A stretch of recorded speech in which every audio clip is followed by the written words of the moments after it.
Selamat pagi Bapak, perkenalkan saya Christine Meo Saragi dari kelas MJ 418. Izinkan pada kesempatan saat ini saya akan mempresentasikan materi terkait kondisi kemiskinan dan pengangguran di era digital, serta tantangan dan solusi bagi perekonomian Indonesia. Mengapa saya mengangkat materi ini? Karena menurut saya, teknologi digital saat ini telah membawa perubahan yang besar dalam kehidupan masyarakat, termasuk dalam bidang ekonomi dan ketenagakerjaan. Lalu, apakah era digital ini memberikan peluang atau ancaman kita? Kita dapat melihat dari sisi peluang, perkembangan teknologi menciptakan berbagai pekerjaan yang baru, seperti content creator, digital marketer, programmer, dan seller online. Kita juga melihat UMKM dapat menjangkau pasar yang lebih luas melalui marketplace dan media sosial.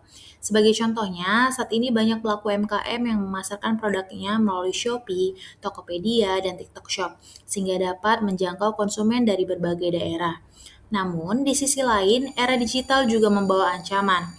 Otomatisasi mulai menggantikan beberapa pekerjaan yang rutin, sehingga masih terdapat juga kesenjangan keterampilan digital dan akses teknologi yang belum merata di seluruh Indonesia. Kita dapat melihat kondisi kemiskinan Indonesia saat ini berdasarkan data BPS. Presentasi penduduk miskin Indonesia pada Maret 2025 sebesar 8,47% atau sekitar 23,85 juta jiwa. Angka ini mengalami penurunan dibandingkan September 2024 yang menunjukkan adanya perbaikan kondisi kesejahteraan masyarakat. Namun demikian, kemiskinan di wilayah perdesaan masih lebih tinggi dibandingkan wilayah perkotaan. Hal ini menunjukkan bahwa masih terdapat ketimpangan pembangunan, terutama dalam akses pendidikan, lapangan kerja, teknologi, dan infrastruktur. Contohnya, masyarakat di daerah terpencil sering sekali memiliki akses yang lebih terbatas terhadap internet dan peluang ekonomi dibandingkan masyarakat yang tinggal di daerah perkotaan. Lalu, bagaimana kondisi pengangguran Indonesia saat ini? Saat ini, berdasarkan data BPS, tingkat pengangguran terbuka Indonesia sebesar 4,76%. Jumlah angkatan kerja mencapai sekitar 153 juta orang dengan sekitar 145 juta orang yang sudah bekerja. Meskipun angka pengangguran mengalami penurunan dibandingkan tahun sebelumnya, namun masih banyak pencari kerja yang mengalami kesulitan mendapatkan pekerjaan. Masalah ini terutama dialami oleh lulusan baru yang belum memiliki keterampilan yang sesuai dengan kebutuhan industri saat ini. Lalu jika kita tarik hubungan antara teori dengan kondisi nyata Indonesia, kita dapat melihat dari teori kemiskinan. Kemiskinan ini sering disebabkan oleh rendahnya pendidikan, keterampilan, produktivitas, serta keterbatasan akses terhadap modal dan pekerjaan. Lalu dari teori pengangguran dapat dijelaskan adanya pengangguran struktural dan pengangguran teknologi. Pengangguran struktural terjadi ketika keterampilan tenaga kerja tidak sesuai dengan kebutuhan industri. Kondisi ini dapat kita lihat saat ini di Indonesia banyak perusahaan yang membutuhkan tenaga kerja yang menguasai teknologi digital, namun sebagian pencari kerja belum memiliki kemampuan tersebut. Akibatnya, meskipun tersedia lapangan pekerjaan, tidak semua pencari kerja dapat memenuhi kualifikasi yang dibutuhkan. Lalu, di era ekonomi digital Indonesia saat ini yang berkembang sangat pesat dalam beberapa tahun terakhir, kita dapat melihat meningkatnya penggunaan e-commerce, layanan fintech, dan sistem pembayaran digital berupa KRIS. Saat ini kita dapat melihat penggunaan KRIS hampir di semua tempat, mulai dari restoran besar hingga pedagang kaki lima. Selain itu, perkembangan ekonomi digital juga menciptakan profesi-profesi baru seperti digital marketer, content creator, programmer, dan data analis yang sebelumnya profesi-profesi ini tidak banyak dikenal oleh masyarakat. Lalu apa dampak digitalisasi terhadap kemiskinan? Dampak digitalisasi memberikan dampak yang positif terhadap pengurangan kemiskinan. Melalui internet dan platform digital, masyarakat dapat membuka usaha online, memperluas pasar UMKM, dan meningkatkan pendapatan. Sebagai contohnya, banyak pelaku UMKM yang sebelumnya hanya menjual produknya di lingkungan sekitar, kini ia dapat menjual produknya ke seluruh Indonesia melalui marketplace tersebut. Namun, digitalisasi juga dapat memiliki dampak yang negatif. Contohnya seperti masih terdapat kesenjangan digital, yaitu perbedaan akses teknologi dan kemampuan digital antar kelompok masyarakat. Akibatnya, tidak semua masyarakat dapat menikmati manfaat ekonomi digital secara merata. Lalu, apa dampak digitalisasi terhadap kondisi ketenagakerjaan?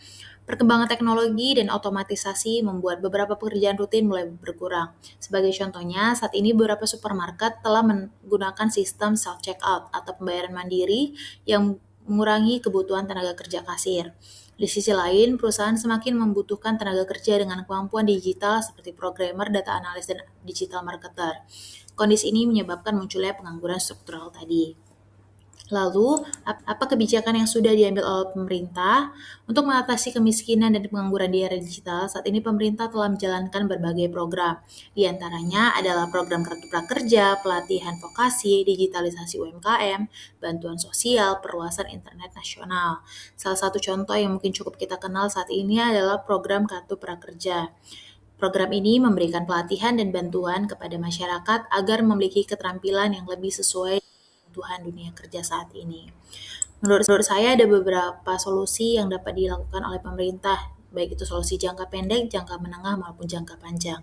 Dalam jangka pendek, pemerintah perlu memperluas pelatihan digital gratis dan pendampingan UMKM agar masyarakat dapat memanfaatkan teknologi untuk meningkatkan pendapatan. Dan dalam jangka menengah, perlu adanya kesesuaian antara pendidikan dan kebutuhan industri melalui program Link and Match, serta penguatan pendidikan vokasi. Lalu untuk jangka panjangnya, pemerintah perlu mempercepat pemerataan infrastruktur digital dan meningkatkan kualitas sumber daya masyarakat yang mampu bersaing di era digital. Dengan langkah-langkah tersebut, masyarakat tidak hanya menjadi pengguna teknologi, tetapi juga mampu memanfaatkan teknologi untuk meningkatkan kesejahteraan. Sebagai penutup di presentasi saya hari ini, izinkan saya menarik beberapa kesimpulan. Kesimpulan yang pertama bahwa kemiskinan dan pengangguran masih menjadi tantangan penting bagi Indonesia. Di satu sisi, digitalisasi memberikan peluang besar melalui munculnya lapangan pekerjaan baru, perluasan pasar UMKM, dan perkembangan ekonomi digital. Namun kita lihat dari sisi lain, digitalisasi juga menghadirkan tantangan berupa kesenjangan digital dan pengangguran struktural. Oleh karena itu, peningkatan kualitas sumber daya manusia dan pemerataan akses teknologi menjadi faktor penting dalam mewujudkan pembangunan ekonomi yang lebih inklusif dan berkelanjutan. Di sini juga saya lampirkan daftar pustaka yang menjadi referensi saya dalam menulis presentasi hari ini. Sekian presentasi dari saya terkait materi kondisi kemiskinan dan pengangguran di era digital. Semoga materi ini dapat memberikan pemahaman kepada kita semua. Saya mohon maaf apabila selama penyampaian materi ada perkataan saya yang kurang benar dan tidak berkenan. Akhir kata saya mengucapkan terima kasih dan selamat siang.